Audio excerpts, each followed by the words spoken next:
ఓం నమో భగవతే శ్రీరమణాయ. అరుణగిరినాథర్. అరుణగిరినాథ విరచిత తిరుప్పగల్ నుంచి సూక్తులను ఉదహరిస్తూ భగవాన్ ఆ భక్తుని జీవితంలోని సంఘటనలను వర్ణించేవారు. అరుణాచలంలో జరిగిన కథ. ముత్తమ్మ అనే ఆమె వేశ్యావృత్తిలో ఉండేది. ఆమెకి ఒక కూతురు, తరువాత కొడుకు. ముత్తమ్మ మరణశయ్యపై ఉండగా కూతుర్ని పిలిచి తమ్ముణ్ణి జాగ్రత్తగా చూచుకొమ్మని, ఏదడిగినా ఇమ్మని చెప్పి ప్రమాణం చేయించుకొని ప్రాణాలు విడిచింది. ఆ పిల్లవాడే అరుణగిరినాథుడు. అక్క సంరక్షణలో సుష్టుగా పెరిగాడు. గారాబం మరీ ఎక్కువై పెడత్రోవలు పట్టాడు. విలాసాలు శృతిమించి రాగాన పడగా వయసొచ్చేసరికి వేశ్యాలంపటుడయ్యాడు. అక్క కష్టార్జితమంతా ఊడ్చి దండుకోసాగాడు. త్వరలోనే ఆమె ఇల్లు గుల్లయింది. ఒకనాడు తమ్ముడు డబ్బు కోసం హఠం చేశాడు. ఏం చెయ్యాలో తోచలేదామెకు. ఒరేయ్ బాబు, డబ్బు లేదురా, నీకు కావలసింది శరీర సౌఖ్యమే కదా, ఇదిగో నా శరీరం ఉంది సిద్ధంగా. ఎలాగూ మనకు తండ్రులు వేరే కాబట్టి పాపభీతి కూడా లేదు అంది సాధ్వి.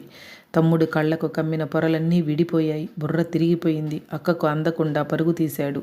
తిన్నగా అరుణాచలేశ్వరం ఆలయంలో ప్రవేశించాడు, తూర్పు రాజగోపురంలో నుంచి.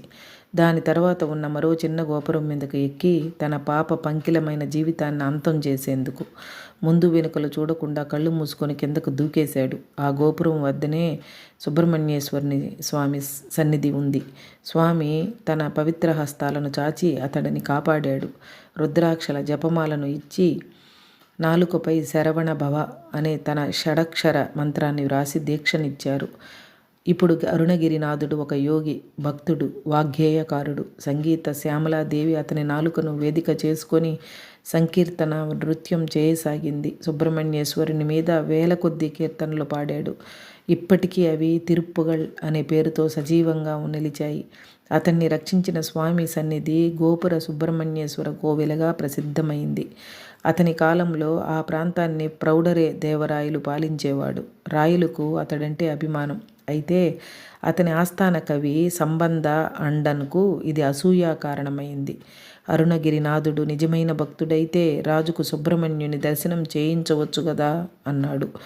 రాజు భక్తుడిని ఆదేశించాడు. భక్తుడు విన్నపం చేయగా స్వామినాథుడు గోచరించి, జైన మతాదరణచే దూషితుడైన రాయలు నన్ను చూస్తే అంధుడు కాగలడు అని హెచ్చరించాడు. అయినా ఇబ్బంది లేదు అన్నాడు రాజు.